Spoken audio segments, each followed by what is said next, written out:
So, welcome students to the third part of improvement in food resources. We have already discussed about crop variety improvement.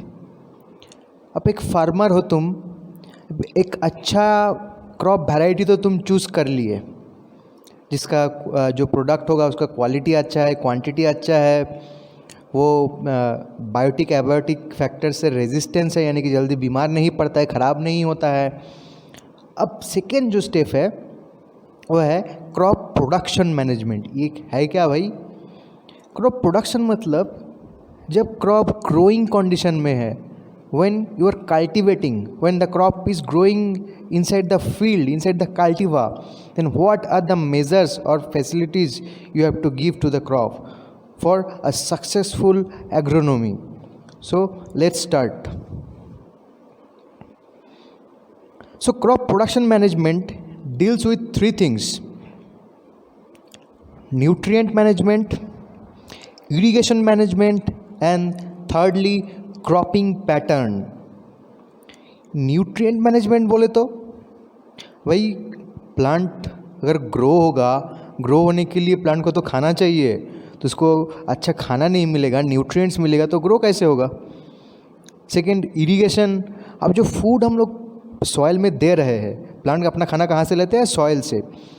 अब soil से nutrients तब तक वो नहीं ले पाएगा जब तक ना उसको प्रॉपरली वाटर मिल पाएगा, क्योंकि प्लांट का जो रूट है वो वाटर एब्जॉर्ब करता है और वाटर के साथ साथ मिनरल्स और न्यूट्रिएंट्स भी एब्जॉर्ब कर लेता है। तो secondly we need to take care about the irrigation process, okay. And thirdly the cropping pattern, किस पैटर्न में क्रॉपिंग करेंगे तो हम लोगों को मैन्यूर या फर्टिलाइज़र का खर्चा कम आएगा या क्रॉप फेल्यूर का रिस्क कम होगा।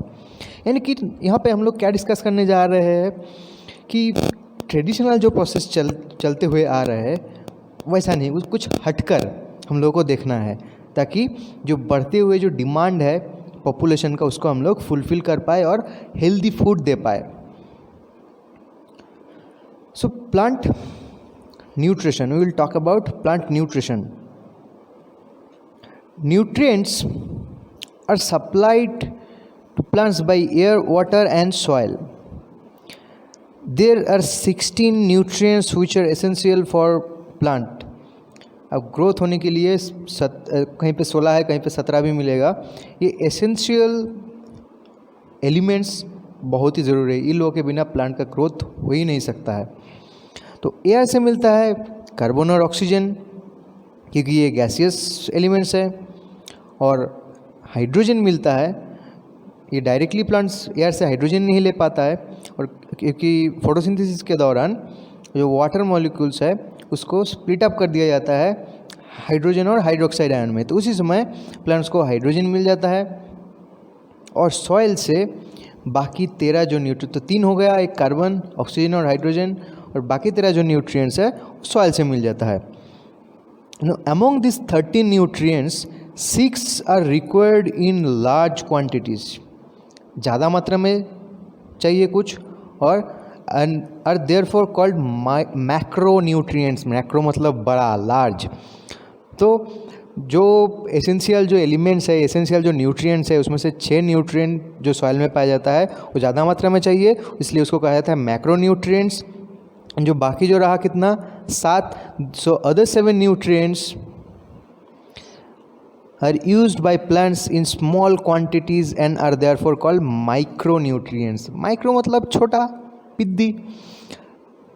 तो जो न्यूट्रिएंट्स ज़्यादा चाहिए उसको कहा जाता है मैक्रो, जो न्यूट्रिएंट्स कम मात्रा में चाहिए उसको कहा जाता है माइक्रो। लेकिन ऐसा नहीं है कि माइक्रो न्यूट्रिएंट्स का ज़रूरत नहीं है, माइक्रो न्यूट्रिएंट्स भी ऑब्वियसली एसेंशियल है, लेकिन उसका मात्रा कम चाहिए, ओके। जैसे हम लोगों के ग्रोथ के लिए विटामिन्स का ज़रूरत होता है, विटामिन्स के बिना हम लोग का ग्रोथ या हेल्थ मेंटेन नहीं होता है, लेकिन विटामिन्स बहुत कम मात्रा में चाहिए, लेकिन विटामिन्स चाहिए होता है। इसी तरह से प्लांट के लिए ये सारे जो है, सो एयर, वाटर और सॉइल में क्या क्या मिलता है ये हम लोग चार्ट के फॉर्म में देख लेते हैं।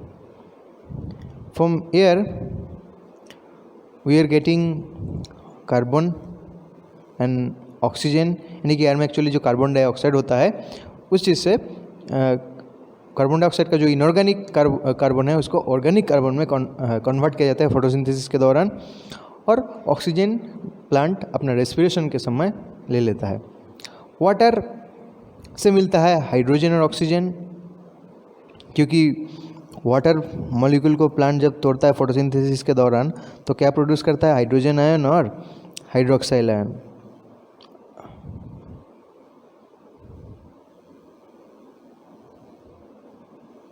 OH माइनस होगा एक्चुअली यहाँ पे। ओके, तो हाइड्रोजन आयन से बन जाता है हाइड्रोजन, और हाइड्रोक्साइड आयन से बन जाता है ऑक्सीजन। और थर्डली सॉइल से माइक्रो एंड मैक्रो न्यूट्रिएंट्स मिल रहा है। मैक्रो में 6 है, वो क्या क्या है, nitrogen, phosphorus, potassium, calcium, sulphur. Okay, उसको शॉर्ट में तुम कह सकते हो NPKCS। ओके, और वही माइक्रो न्यूट्रिएंट्स में क्या है, iron, manganese, boron, zinc, copper, molybdenum and chlorine. So these 7 are micronutrients needed in very less amount but obviously essential.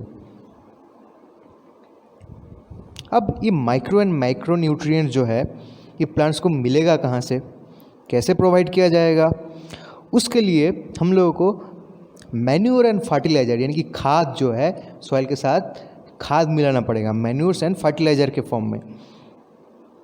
तो मैन्योर्स होता क्या है और फर्टिलाइज़र क्या होता है, इसमें क्या कोई अंतर है, चलिए देख लेते हैं।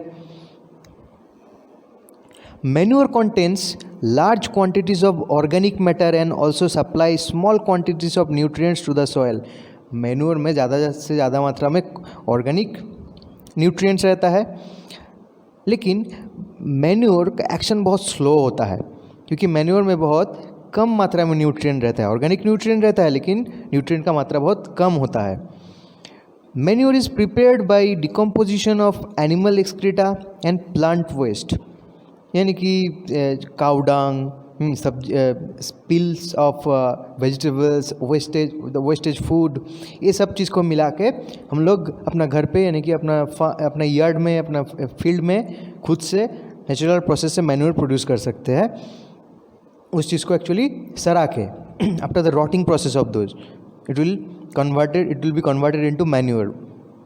Manure helps in enriching soil with nutrients and organic matter, जिसको कहा जाता है ह्यूमस। सो मैन्योर का मेन मुद्दा यहीं पे है ह्यूमस। मैन्योर से सॉइल को ह्यूमस प्रोवाइड करता है, यानी कि ऑर्गेनिक मटेरियल्स प्रोवाइड करते हैं। ओके, तो ह्यूमस से क्या होता है, सॉइल का फर्टिलिटी, सॉइल उपजाऊ हो जाता है, सॉइल का फर्टिलिटी इंक्रीज होता है। कैसे, जो सॉइल में जितना ज़्यादा ऑर्गेनिक मटेरियल यानी कि ह्यूमस होगा वो सॉइल का वाटर रिटेंशन कैपेसिटी यानी कि मॉइस्चर को पकड़ के रखने का क्षमता उतना ही ज़्यादा होगा। Okay, that is the importance of manure. अब मैन्योर का एक डिसएडवांटेज भी है। कौन सा डिसएडवांटेज, मैंने बोला था कि मैन्योर में न्यूट्रिएंट्स का मात्रा इतना कम होता है कि प्लांट्स को बहुत समय लगता है मैन्योर से न्यूट्रिएंट को एब्जॉर्ब करने के लिए, क्योंकि मैन्योर और भी है कि मैन्योर वाटर के साथ बहुत जल्दी घुलना नहीं चाहता है, वाटर के साथ सॉल्यूशन नहीं बनाना चाहता है, तो इसलिए मैन्योर का जो एक्शन है वो थोड़ा स्लो है। अब हम लोग देखते हैं कि मैन्योर बनाया कैसे जाता है या मैन्योर का टाइप्स क्या होता है। On the basis of kind of biological waste use to make manure, it can be classified into 3 types, mainly 3 types. Okay, compost, vermi compost and green manure. तो ये 3 तरह का मैन्योर होता है। अब कैसे कैसे बनाया जा सकता है हम लोग देखेंगे। So here you can see, here we are making compost. तुमको अगर कंपोस्ट बनाना है तो कौन सा प्रोसेस फॉलो करना पड़ेगा, कंपोस्टिंग प्रोसेस। इसमें क्या करना है, मिट्टी के अंदर एक गड्ढा बनाना पड़ेगा, या तो इस तरह का एक बीन बना लेना है, और उस बीन में जितने सारे ऑर्गेनिक वेस्ट है सब जमा करो, सब्जी का छिलका, सड़ा हुआ सब्जी, ओके, सड़ा हुआ खाना, जो वेस्टेज जो फूड है, काऊ डंग, ये सब चीज़ को इकट्ठा करो और मिट्टी से उस चीज़ को दबा दो कुछ दिन के लिए। कितने दिन के लिए, 15-20 दिन के लिए।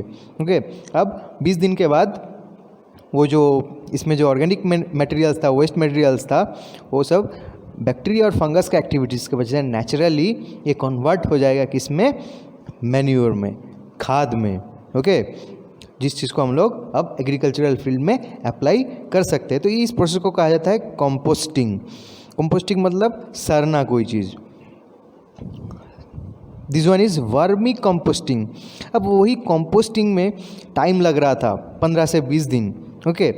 अब अगर तुमको रैपिड रिजल्ट चाहिए, बहुत जल्दी जो वेस्ट मटेरियल है उसको अगर तुम कंपोस्ट में यानी कि मैन्योर में कन्वर्ट करना चाहते हो, तो instead of going with natural method we can add some vermis, we can add some earthworms, okay.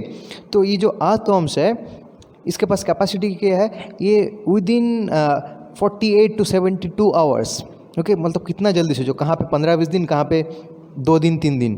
तो 2-3 दिन के अंदर ये जो ऑर्गेनिक जो वेस्ट मटेरियल्स है यानी कि काउडंग, सब्जी का छिलका, ये सब वगैरह जो है, सूखा हुआ पत्ता, ये सब चीज़ को 2-3 दिन में मैन्योर में कन्वर्ट कर देता है। तो that process is known as vermi composting. Vermi का मतलब होता है कीड़ा एंड कंपोस्टिंग का मतलब होता है द रॉटिंग प्रोसेस या सराहना। तो कीड़ा के प्रेजेंस में यानी कि अर्थवर्म के प्रेजेंस में अगर हम लोग मैन्योर प्रोड्यूस कर रहे हैं तो इसको कहा जाता है वर्मी कंपोस्ट, और प्रोसेस का नाम है vermi composting.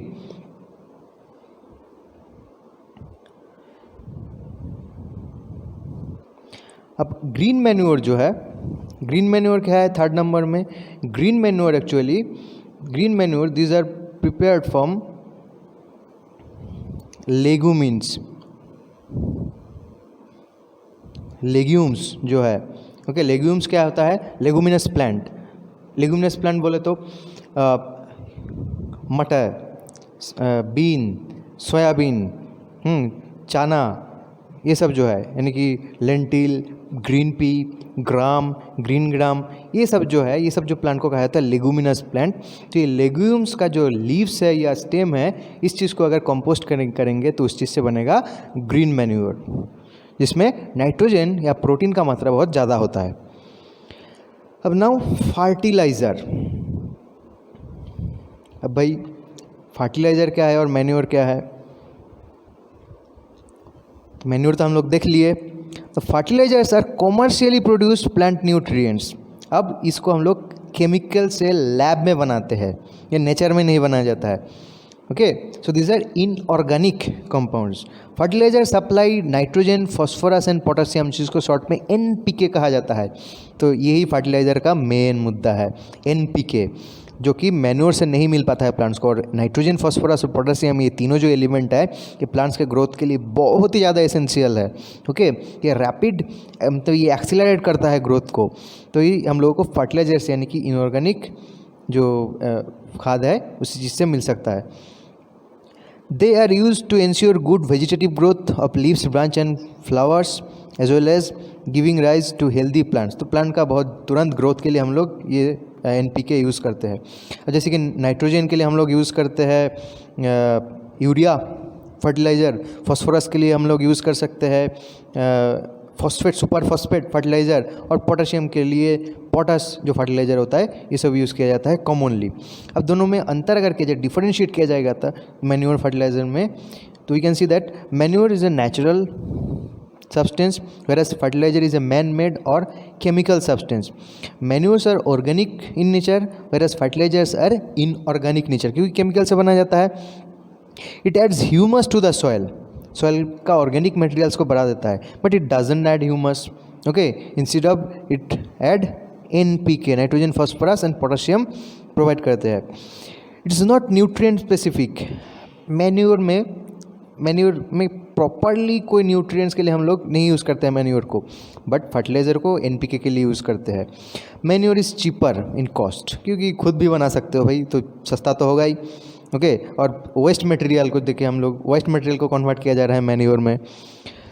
But fertilizer they are costly, क्योंकि ये लैब में, ये इंडस्ट्रीज़ में बनाया जा रहा है। Manure can be prepared in the field, it is prepared in the factories. अब फर्टिलाइज़र मैन्योर तो बहुत यूज़ हो गया। एक्चुअली नॉर्मली हम लोग जो यूज़ करते हैं फार्मर्स, वो फर्टिलाइज़र और मैन्योर का एक मिक्सचर यूज़ करते हैं। सिर्फ फर्टिलाइज़र का भी ड्रॉबैक है, डिसएडवांटेज है, क्योंकि फर्टिलाइज़र इनऑर्गेनिक नेचर है, केमिकल मटेरियल से बनाया जाता है, इसलिए ज़्यादा अगर if you are using excess fertilizer it will cause harm to soil, it will cause fertility. अगर ज़्यादा फर्टिलाइज़र यूज़ करने लगोगे तो पहले तो अच्छा रिजल्ट मिलेगा, लेकिन विद इन 2 और 3 years you will face infertility of soil, यानी कि सॉइल जो होता है, सॉइल का जो मिट्टी का जो उपजाऊ जो नेचर है वो धीरे धीरे गायब हो जाएगा, बंजर हो जाएगा। ओके, क्योंकि फर्टिलाइज़र के वजह से सॉइल पॉल्यूशन भी होता है, क्योंकि फर्टिलाइज़र अल्टीमेटली केमिकल है, टॉक्सिन है।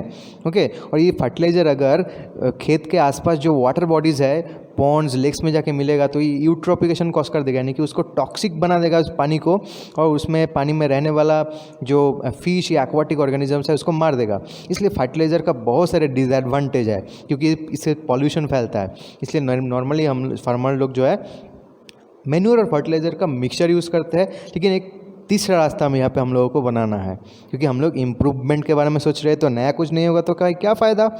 तो इसलिए हम लोग जाएंगे ऑर्गेनिक फार्मिंग के साथ। ओके, अब ये ऑर्गेनिक फार्मिंग है क्या? It is farming system with minimal or no use of chemical as fertilizer and pesticide. अब भाई नॉर्मली जो एग्रीकल्चर होता है, एग्रोनॉमी होता है, उसमें भर के फर्टिलाइज़र यूज़ होता है और केमिकल पेस्टिसाइड यूज़ होता है, जो अल्टीमेटली टॉक्सिन है, जहर है। अब ये सब चीज़ का यूज़ हम लोग को बिल्कुल नहीं करना है, या बहुत कम मात्रा में करना है। And with a maximum input of organic manures, recycled farm waste, straw and livestock extra, use of bioagents such as culture of blue-green algae in preparation of biofertilizer, neem leaves or turmeric especially in grain storage for biopesticide for healthy cropping system। तो आजकल market में देखते हो कि organic जो vegetables है उसका बहुत कीमत ज़्यादा है, तो ये सब ऑर्गेनिक वेजिटेबल्स खोजता है। एक्चुअली वो कैसे बनाया जाता है, उसमें फर्टिलाइज़र या पेस्टिसाइड ना यूज़ करके बायो फर्टिलाइज़र या बायो पेस्टिसाइड यूज़ किया जाता है। अब ये बायो फर्टिलाइज़र और बायो पेस्टिसाइड है क्या? बायो फर्टिलाइज़र यानी कि फर्टिलाइज़र से का क्या मतलब है? नाइट्रोजन, फास्फोरस और पोटेशियम प्रोवाइड करना सॉइल को। तो वही अगर हम लोग कोई लिविंग ऑर्गेनिज्म से प्रोवाइड करवा रहे हैं सॉइल को, यानी कि याद करो nitrogen cycle, nitrogen fixing bacteria यानी कि blue green algae, rhizobium, Azotobacter, ये सब जो बैक्टीरिया है यूज़ किया जाता है बायो फर्टिलाइज़र के तौर पे। ओके, तो ये सब नेचुरल सब्सटेंस है, नेचुरल ऑर्गेनिज्म है, इस चीज़ से सॉइल पॉल्यूशन का कोई डर नहीं है। और बायो पेस्टिसाइड यानी कि यहाँ पे हम लोग केमिकल टॉक्सिन का नहीं यूज़ करके कोई ऑर्गेनिज्म का जो एंटी बैक्टीरियल या एंटीमाइक्रोबियल एजेंट को यूज़ कर रहे हैं, जैसे कि नीम एक्सट्रैक्ट। ओके, नीम पत्ता का जो एक्सट्रैक्ट है वो एंटी माइक्रोबियल नेचर का होता है। टर्मरिक, हल्दी, ओके, घर में भी चोट लग जाता है तो वहाँ पे हल्दी लगाया जाता है, ओके, या दूध हल्दी पिलाया जाता है। क्यों? क्योंकि शरीर में इन्फेक्शन को रोकने के लिए। तो इससे पता चलता है कि टर्मरिक यानी हल्दी का या एंटी माइक्रोबियल नेचर का, तो हल्दी भी यूज़ किया जा सकता है as a form of biopesticide. या तो एक बैक्टीरिया का हम लोग यूज़ करते हैं जिसको शॉर्ट में कहा जाता है बीटी। पिछले जो क्रॉप वैरायटी इम्प्रूवमेंट में हम लोग डिस्कस किए बैसिलस thuringiensis। ओके, ये जो बैक्टीरिया है, इस बैक्टीरिया के पास कैपेसिटी है कि ये इंसेक्ट का लार्वा को मार सकता है। तो हम लोग आजकल बायो पेस्टिसाइड के तौर पे बीटी बैक्टीरिया यानी कि बैसिलस thuringiensis बैक्टीरिया को भी यूज़ कर रहे हैं।